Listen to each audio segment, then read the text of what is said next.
We've been on our property for about 4 years now, and it's been a little bit of a ride. So, this is what 4 years on a modern homestead looks like.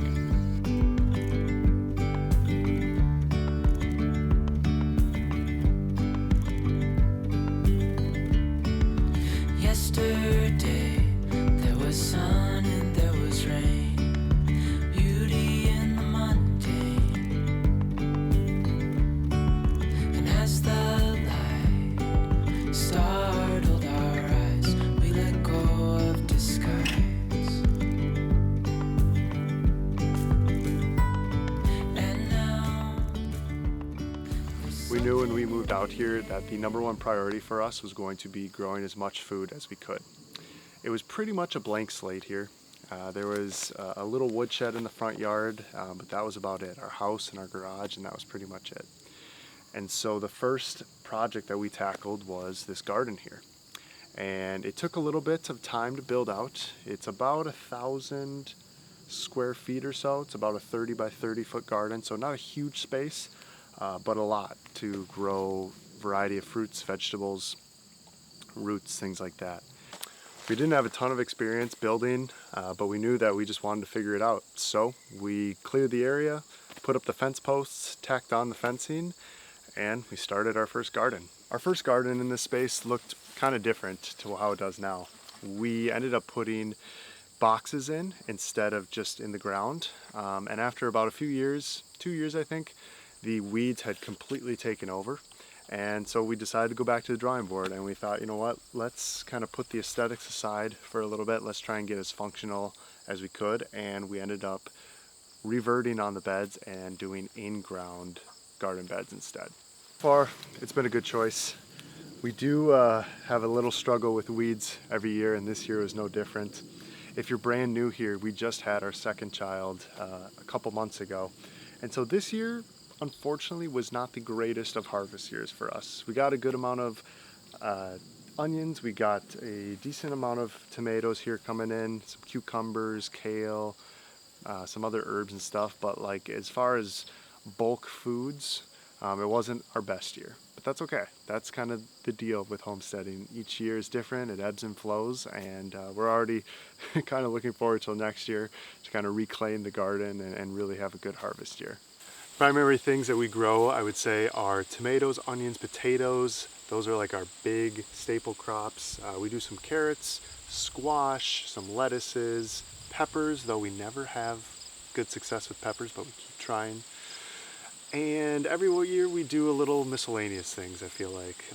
This year we didn't go too crazy, but in the past we've done radishes and beets. We've done purple tomatoes before. That was interesting. This year our new thing that we tried for the first time was cabbage. So each year we try and do something a little new, but as the years have gone on, we've definitely scaled back the amount of different kinds of fruits and vegetables that we grow. But now we've locked in kind of our main ones, and it served us well. We also grow a lot of weeds, as you can see.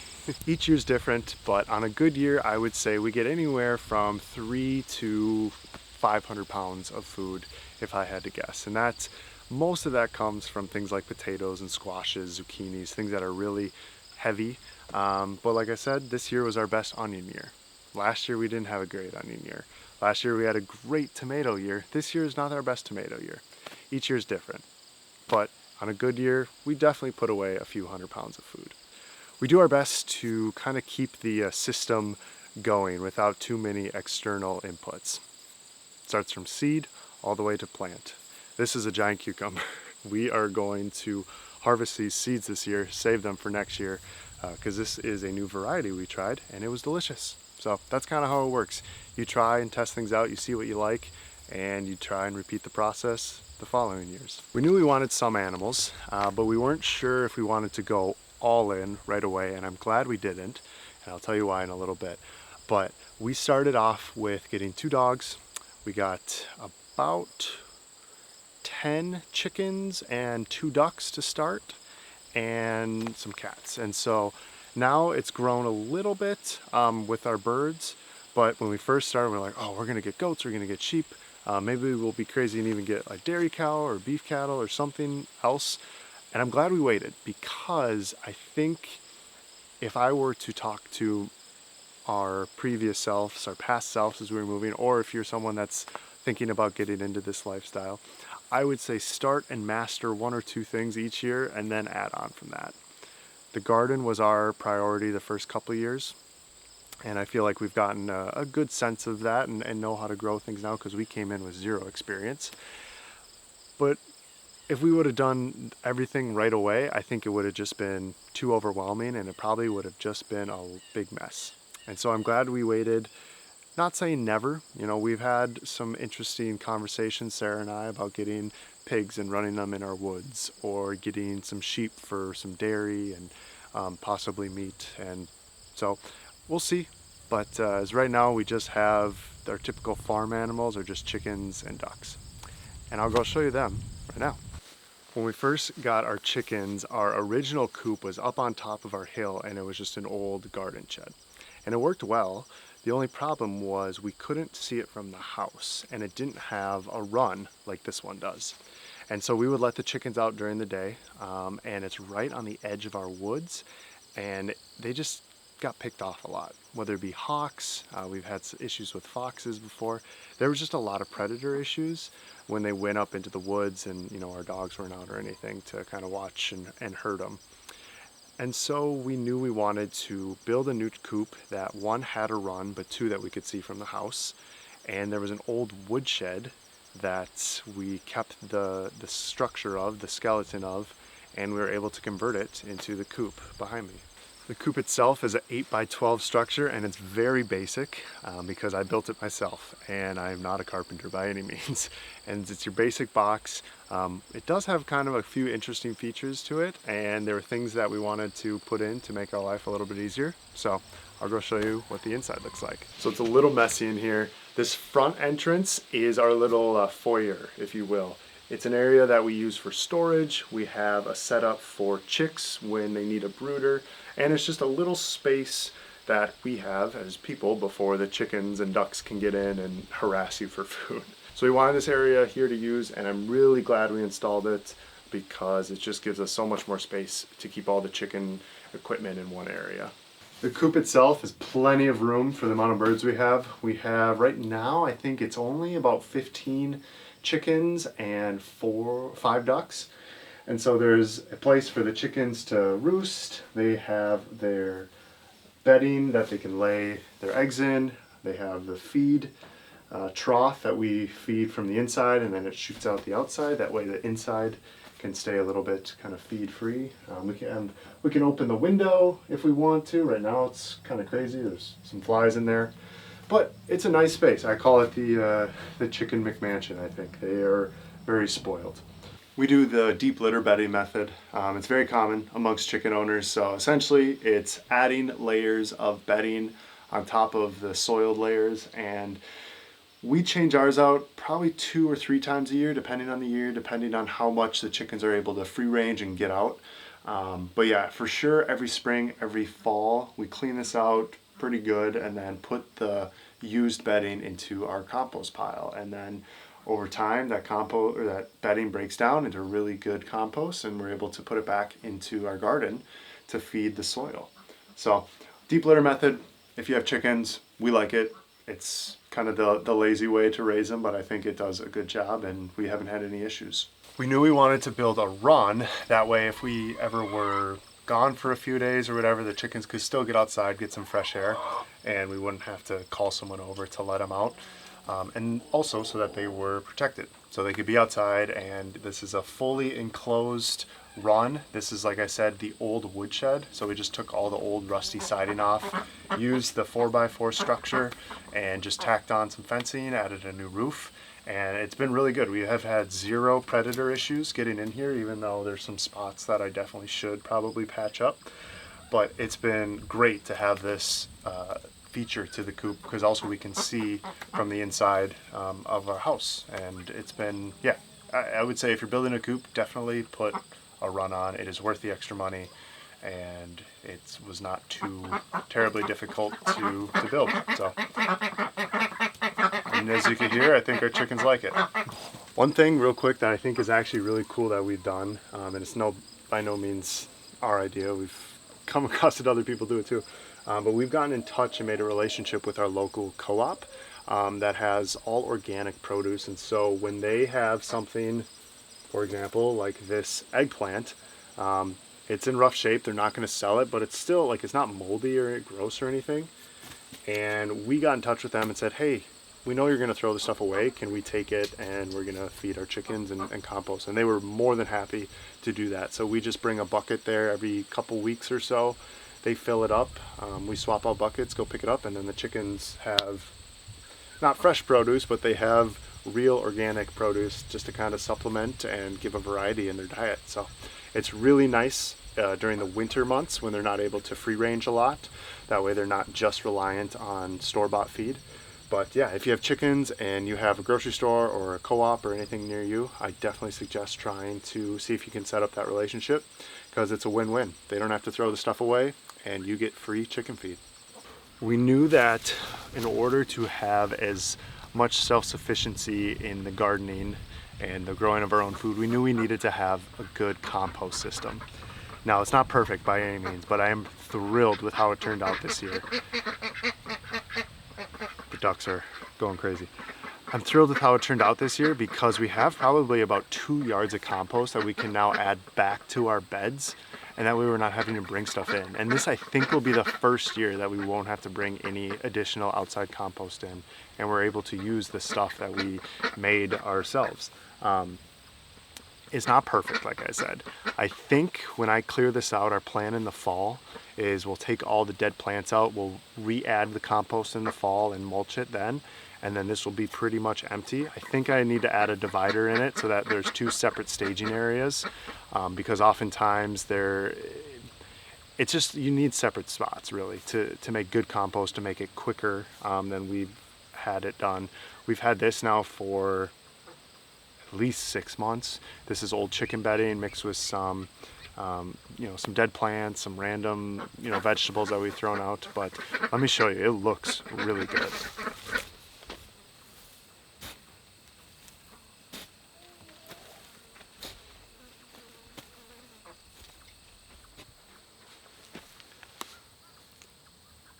Like, it's just super loose. There's still some bedding in here that you can see that hasn't broken down fully, but I'm not at all worried about that. So very, very happy with how the compost looks this year. And we have our one lone sunflower that made it. New this year to us is our blueberry and our squash patch, which I'm standing in right now. Forever we wanted blueberries. We knew that was the one thing we just super wanted to have, because we can actually grow them here in Wisconsin. However, blueberries, if you've never grown them, are incredibly difficult to grow and to get started. And when we first moved out here, we put about 10 plants in the ground and we didn't know anything, without any sort of soil prep, without knowing the pH of the soil, stuff like that, and they died within the first year.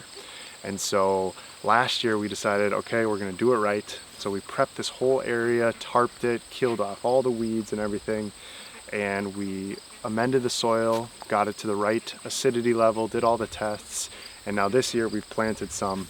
We've had a better success rate than previously, and I'm really looking forward to in future years when we're able to get a harvest out of these. We actually did get a few blueberries this year, which was very surprising, but we know that if we're able to keep at it, really do our due diligence with the process of raising them, we'll be rewarded in future years to come. So this is this first half year. I'll show you the squash. Originally we weren't sure what we wanted to do this second area, because the garden is split in half here. Blueberries on one side, and then we had this other area that we didn't do any soil amending to. And so we weren't sure, do we want to add more blueberries? Do we want to use it for something else? And we ended up deciding to turn it into a squash patch, at least for this year and probably next year. And the reason is squash, they take up so much space if you've used them before. And we don't have a huge garden in there. Like I said, it's about 1,000 square feet. And so if you plant, a handful of squash patches, a handful of squash plants, that's gonna take up at least a quarter of that garden, the way they spread and vine and such. And so we wanted an open space that we could grow our squash. We do a lot of butternut squash, spaghetti squash, delicata squash, And that is a great hardy vegetable to grow. If you're wanting to put away a lot of food, squash is an excellent option because one, it's kind of like a standalone in a meal. Like you can have a full meal around a squash, but it's also super versatile. Whether you eat it plain or whether you eat it fried or you eat it in a soup or whatever it is, you can do a lot with the squash. So we were happy that we had the space now to do this, and it's not our best year growing. I think our very first year actually, we got about 200 pounds of spaghetti squash, which was mind-blowing at the time, and we didn't even really know what to do with it all. But this year I think we'll get probably 100 pounds or so of squash, which is, you know, maybe what would that be? I don't know, 30 or so squashes. And that's a good amount. That probably won't last us till next year, but it's a good amount, and they store really well too. So if you have the space, I definitely recommend growing squash. Super healthy, pretty easy to grow. I mean, you kind of just throw them in the ground, and it's a good addition, I think, to any garden. Let me show you this one.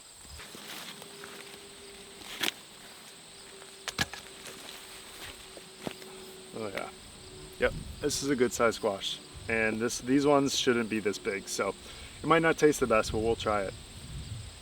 This is probably like, I don't know, 8-9 pounds maybe. So good size, definitely probably like 2 or 3 meals out of this one squash, which is awesome. I think next year we're gonna try to do the popular arch trellis for our squash in here. I think it'll just keep things a little bit cleaner, a little bit neater, and hopefully allow the space, and it won't be competing so much with weeds, and it'll just, yeah, be nicer to look at too. So we wanted this space to be an area, especially with the blueberries, that could be a perennial producer for us, even though it's going to take a few years obviously, but we wanted something that year over year would give us some food. And we added this, but the first thing that we ever added, which hopefully next year will start producing some fruit, is the orchard behind me. Let's go take a look. So orchard might be a strong word. It's really just 3 fruit trees that we've had that have survived over the years. And in the last video, I talked about one of the truths of homesteading is that you're gonna fail a lot more than you succeed. And our orchard is definitely one of those examples. I think when we first moved in, the very first summer, we planted, I think 8 or 9 trees, peach, pear, and plum trees. And out of those 9, I think, well, I know only 3 of them have made it. Now the 3 are looking pretty good. This guy, I don't know, this one might not produce next year, but the other pear tree definitely I think will. It's pretty big, and it's starting to have some flowers and stuff on it this year. So we knew that we wanted these trees here because of the perennial year over year production that they would offer. I think it's kind of weird that we didn't do any apple trees. That's like kind of the main, like when you think of an orchard, you probably think of apples. But hopefully next year, if not the year after that, we're gonna start to see the fruits of our labor, if you will, and we'll start to get some fruits. The trees are tricky when you get started. If you've never planted a tree before, a fruit tree, you have to know how to prune them, have to know how to fertilize them and keep them healthy and make sure you're watering them enough. But once you get out of that first year, second year, they've been pretty low maintenance. We do a light pruning every year. We give them a deep watering usually at the beginning of the year, and then maybe like once a month after that, because the rainfall and everything is usually enough. But if you want to be self-sufficient, and especially if you want to add fruit, or if you want to add fruit to your property, trees are going to be the way to go for sure. So hopefully next year, if I make a tour video, you get to see some actual fruit on the trees. So the last area that we have for our perennial fruits is our vineyard. Similar to the orchard, it's just a few grape plants, but I'll go show you what that looks like. So we planted the grapes this year, and again, we wanted to have as many producing systems of fruits specifically that we could. And so we have the blueberries, we have the trees, we have the grapes. They're all in their infancy, and so they're going to take some time. But we have this area behind our house here that gets full sun, but it's super sloped, and it's not really good for anything. It's kind of a pain to mow. It's just it had just a bunch of weeds in it. And so we wanted to use the area for something, and at first we thought maybe we could till it and do some wildflowers, but we decided that we were going to add grapes. And so we built this trellising system in about a weekend, and we planted, I said vineyard earlier, but it's really only 6 grape plants. We'll probably expand on it in future years, but we started with just that, and it's been kind of fun learning the process of grape growing, and they do require a fair bit of maintenance starting out, making sure you're pruning them okay, making sure that they're keeping away from pests and such. But I think once they get established, they should be more or less hands-off. Some pruning and stuff, but definitely not as finicky as the blueberries were. We're growing St. Teresa grapes. They're a dark red grape. With the grapes, we weren't necessarily interested in winemaking. I'm not saying no to that forever, but we really wanted snacking grapes and grapes for eating. And they're supposed to be really good variety for our zone, 4B. And yeah, so I'm excited to see how these do. These will take at least probably another 3 years, probably closer to 4 or 5 years till they're, well, definitely 4 or 5 years till they're full producing. But yeah, something about living on a homestead, it lowers your time preference. You definitely have to be okay with waiting and having patience, and I think that's a really good thing. I think it's a virtue and something that can translate into other areas of your life. So if you want to work on patience, buying a homestead is probably a good idea. Another aspect of our self-sufficiency out here is wood. We heat our home primarily with wood. We do have in-floor heating that's electrical, but it's so expensive to run. And so we, as much as possible, we try and heat our home with our wood burning stove. And it's great because it's quote unquote free, but it requires a lot of time, a lot of manual labor, work and effort to get enough wood to be cut up for the winter. We just finished this load a couple weeks ago. Our neighbors were very kind enough to let us use their log splitter, which saves so much time, and I think we're going to have to invest in one either next year or very soon, because it's fun chopping with an axe, but it's just not time efficient and all. And when you have 2 kids, when you're working full-time jobs and you're trying to do your homestead, time is definitely not something that you have an abundance of. So a log splitter might be in our future, but we primarily burn poplar and oak. So poplar being a softwood, we just have a ton of it out here, and that always blows over.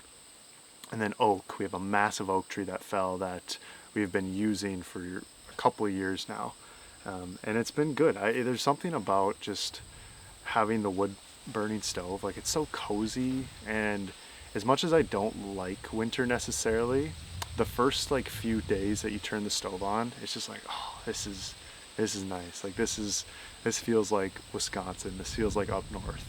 So if you have a wood burning stove and you like to do work, burning your own wood for self-sufficiency is an option for sure. But if you don't like getting sweaty, I would probably just do electrical or gas heating. But it's been fun for sure. It keeps me in shape. That's what I tell myself every time I go out to chop wood. It's keeping me in shape, keeping me working, and get my cardio up. So it's one area that we are self-sufficient in, is wood burning. So the last spot that we have that I'll show you is our woods. It's about 7 acres of woods, and I'll show you some of the spots that we like to hang out at.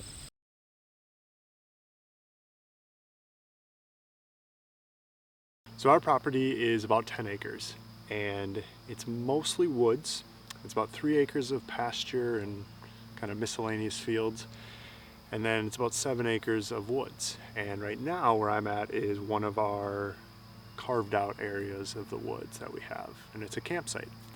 This year I wanted to try and prioritize making as many memories as we could with especially our oldest, who's about 2.5.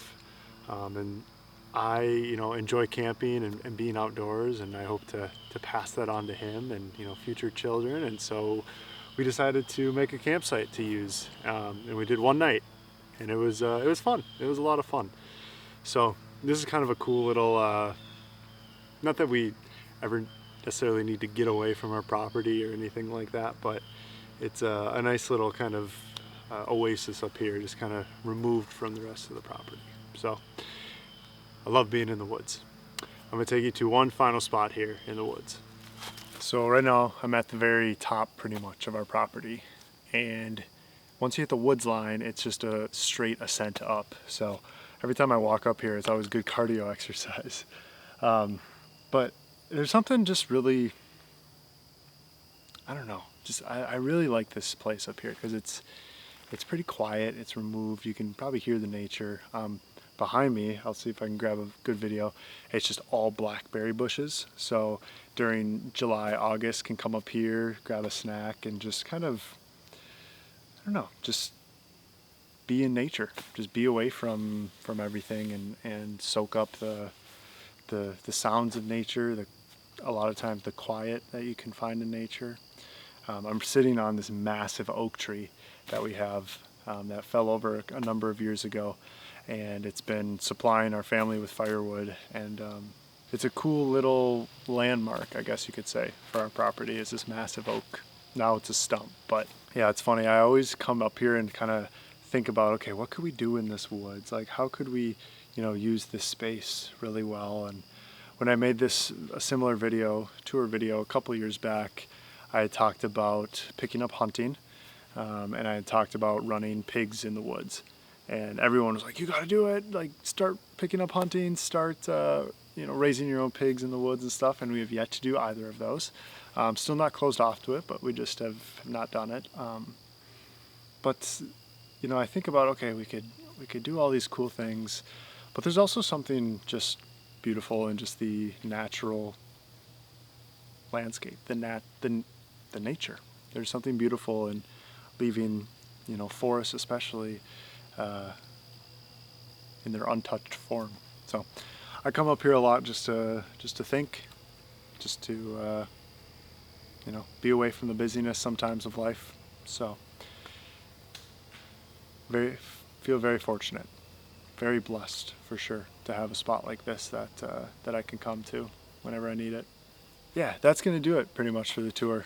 It's a simple homestead. There's nothing crazy. We are far from the most advanced homesteaders that you can see on the internet. There are so many cool, awesome channels doing cool and awesome things in the homesteading space. So we're just excited and humbled to share our little piece of heaven that we have up here.